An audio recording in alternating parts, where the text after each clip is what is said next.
Welcome to I Caught It on Audio. This is Water Cooler Chat episode 29, The Holdovers.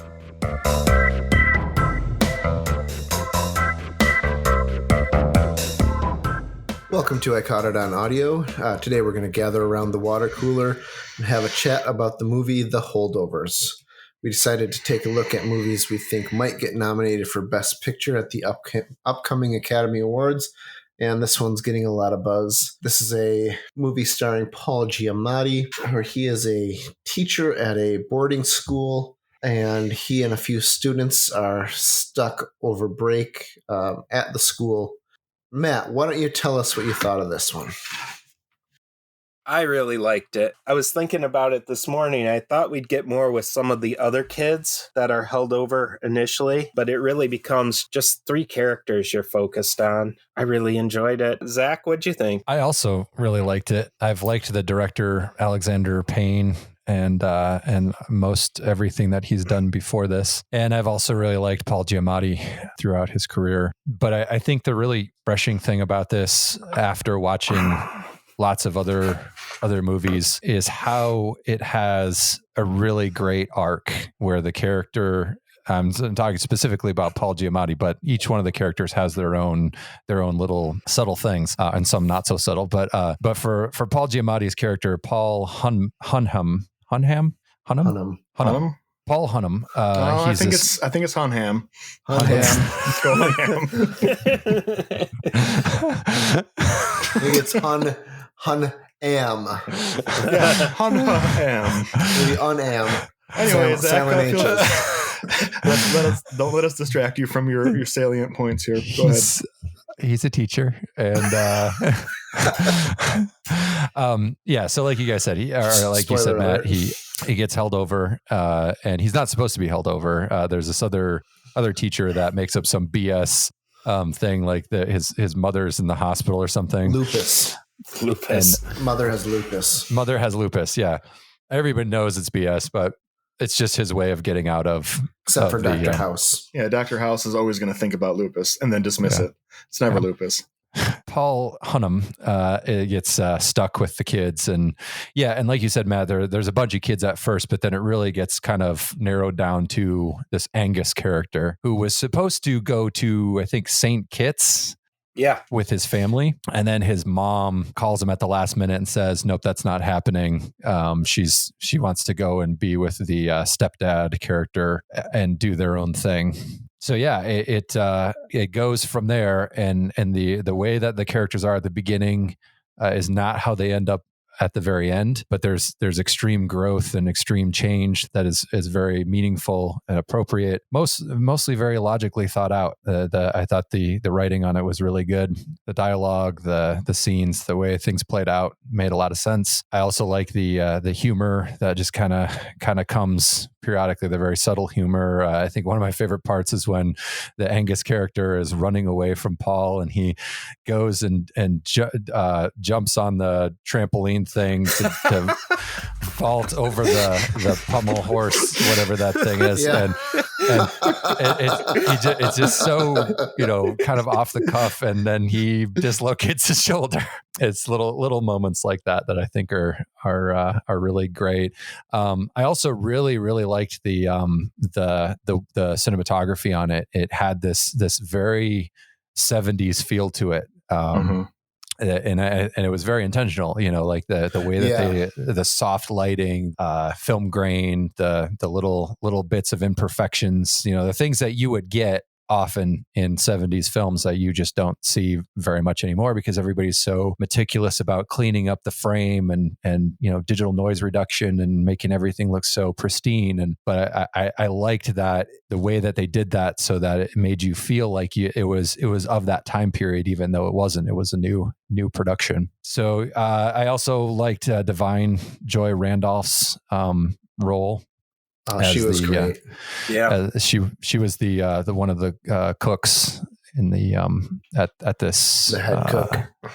Barton Academy is what it's called, and she lives there the whole time, and she had her own little story things about how her son died not too long before this, and so she was still kind of grieving and still kind of dealing with her own stuff while all this other things were playing out. Yeah, I thought it was a really great drama with some little pepperings of comedy and it had this kind of nice ongoing sort of Christmas theme, even though I wouldn't really call it a Christmas movie. It had that sort of, it's happening around Christmas time, happening around the holidays type of thing going on. So those are my thoughts.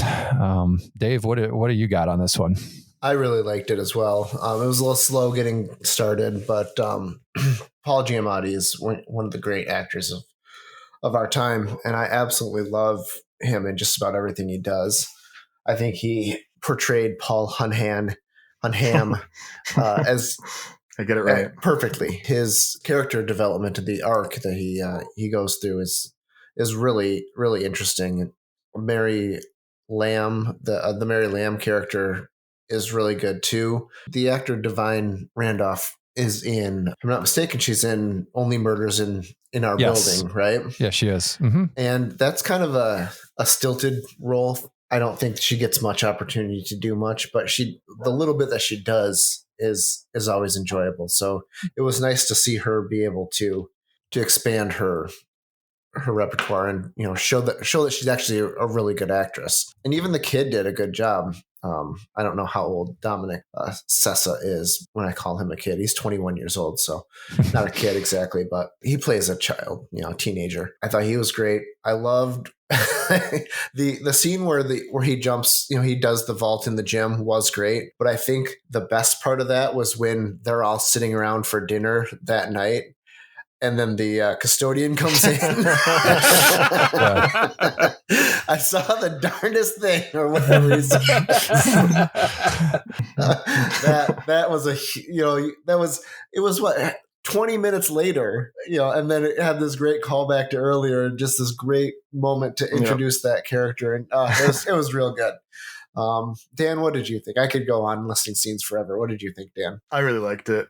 This is very much a 70s. I think it evokes the 70s visually, but I think it's meant to be like a 70s style relationships movies, which something that Alexander Payne does well. Famously, he's worked with Giamatti before in Sideways, which is one of my favorite movies. Another movie that's funny without having punchlines. You know what I mean? Like it's just situationally funny, but not in a sitcom kind of way. I really enjoyed it. The acting was great. You guys mentioned Divine Joy Randolph. She was tremendous. I liked her restrained version of grief.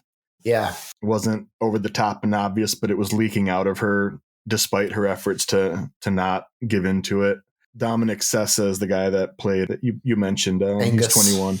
Yeah, he plays the main kid. I think he's supposed to be like 18 or something. He's a first-time actor who was just found on campus as they're on location where they shot it.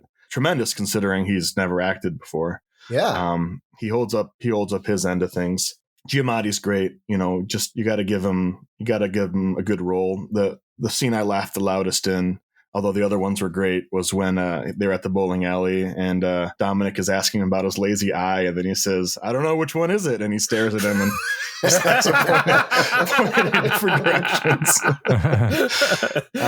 But they all have their weaknesses and their frailties and their vulnerabilities, and they find a way to, help each other out a little bit. Not a lot, but a little bit. And then at the end, when old Hunham jumps on the grenade and basically takes the blame and lets the kid stay in school, it's a moment of growth for him. Maybe it's a chance for him to get jarred out of his, he had this sort of cushy-ish position that he didn't maybe arguably technically deserve because of the sympathy of a previous, employer. Mm-hmm. And he gets jarred from that. And now maybe he'll go do something, instead of just talk about doing things or teaching. So I think there's growth for everybody. It seems like Mary Lamb is able to take a step towards letting go, a little bit of her son by going to visit her sister, give her some of the accoutrements that she doesn't need anymore, some of her keepsakes for her sister's own children, or soon to be. I believe she's pregnant. Yeah, she's pregnant. It's been a couple months since I saw it now, so I don't remember every detail. But yeah, it was extremely well acted. no new ground was broken here, really, right? I mean, it No. was Right. No, very it's not. straightforward. Nothing. There's no swerves, no like plot, real shocks. There's nothing crazy. It was just well written, well directed, well acted, and enjoyable. Yeah, and also not too. It's bittersweet, which is my favorite kind of movie. It's not all happiness, Right. but there's some growth, as you guys mentioned. There's some positive steps that have taken, but not everything is solved either. They Yeah. each still have burdens, but they're taking a step in the right direction. And I thought that was it's just a good, warm feeling movie with a little bit of acid in there, because Alexander Payne always has a little bit of bite in his movies, but this has surprisingly small amounts of bite to it. I thought it was mostly just sort of warm and enveloping. That was really good. I really liked it.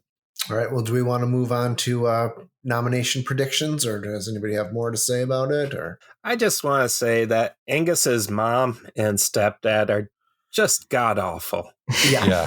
Absolutely. Like, I cannot find one redeeming characteristic. She blows her son off so she can bang her new husband over Christmas break. Yeah. And then she's upset because her ex-husband, who's in an insane asylum, Yeah. now has to be moved. And that's an inconvenience to her because her son went and visited his dad. Right. Everything about them is just god awful. Yeah. But at the same time, his dad, her ex-husband, is genuinely dangerous to others and himself. Mhm. Right. And so I can see why she doesn't want things stirred up. I don't think she's right. I don't think threatening to send him to military school is the right choice. But, he's acting out because he's not, because he lost his dad, essentially. Yeah. And his mom moved on, So I can understand that they're frustrated with him, even if they're not handling it super well.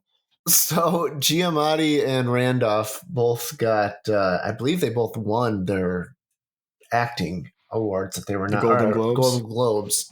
Yeah. I think he was lead actor and she was supporting actress. And I think those are well deserved. And I won't be surprised one bit if either of them get nominated for an Oscar. Yeah. Oh yeah, and and Paul Giamatti should win just for The Lazy Eye alone. I mean, how Yeah. did he make that work? That's incredible.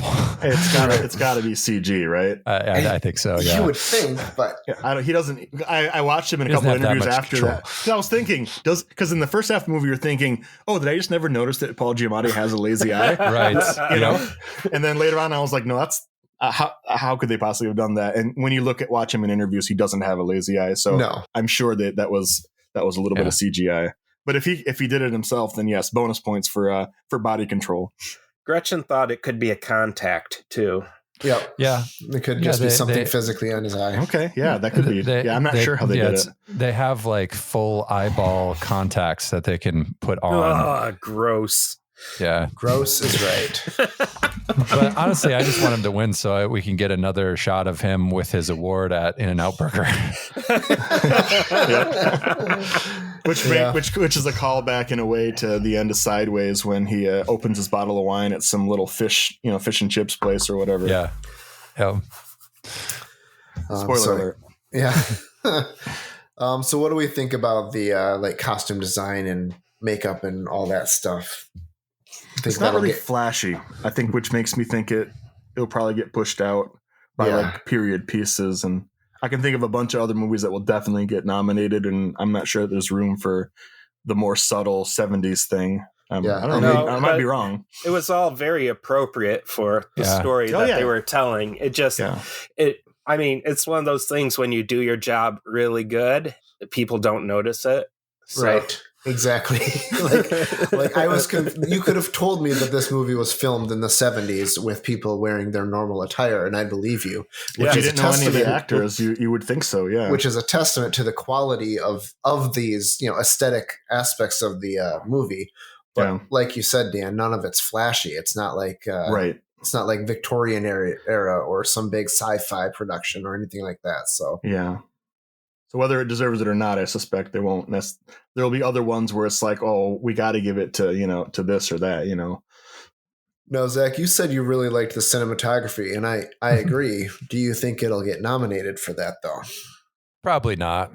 No, I think it's the same type of thing. It's not flashy enough. There's nothing really that exciting about it. It excites me, but only because, as I watch so many films and I see something that's outside the norm, something that where I can tell that they were trying to do a thing for a specific reason, and I like that about it. But I don't think that's gonna catch any award nomination. People aren't gonna see that same kind of stuff and say, hey, that deserves an award. They're gonna leave that for, like you mentioned, the big sci-fi epics, or the ones that are really trying to kind of paint a tapestry of visuals.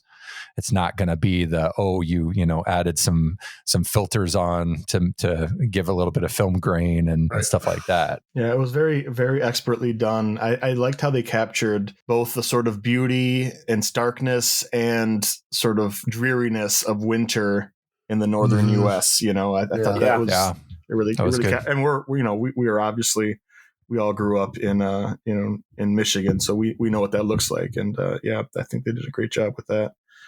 It just feels very natural, the whole thing from top to bottom.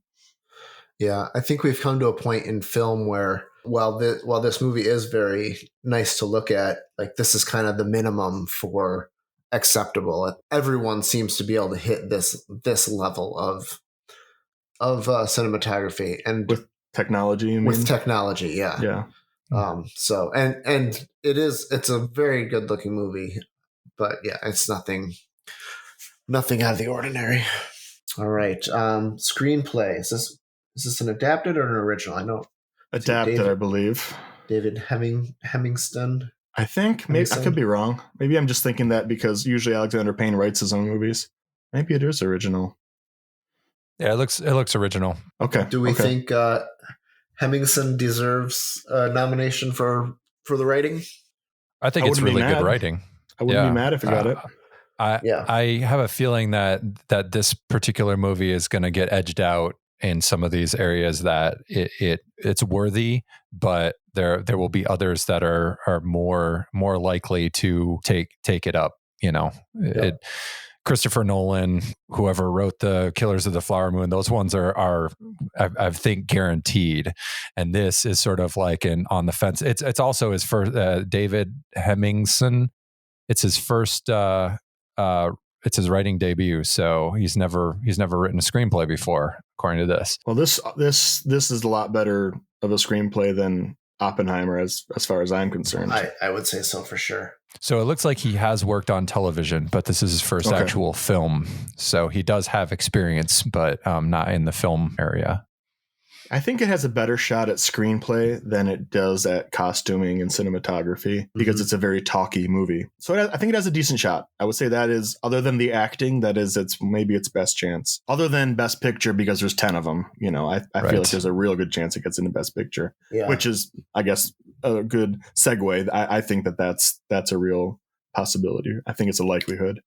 Mm-hmm. Yeah, I don't doubt this gets nominated for Best Picture. I doubt it. I seriously doubt it wins. No, it's a very traditionalist movie. Like, these days, the older members of the Academy are going to love the sort of traditional aspects of it, I think, and that'll get it in. And it's just really well done, so it deserves it anyway.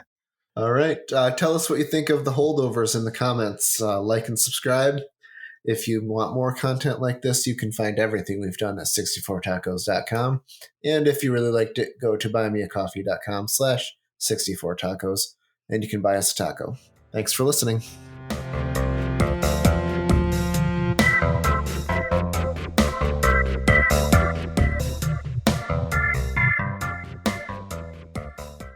I caught it on audio.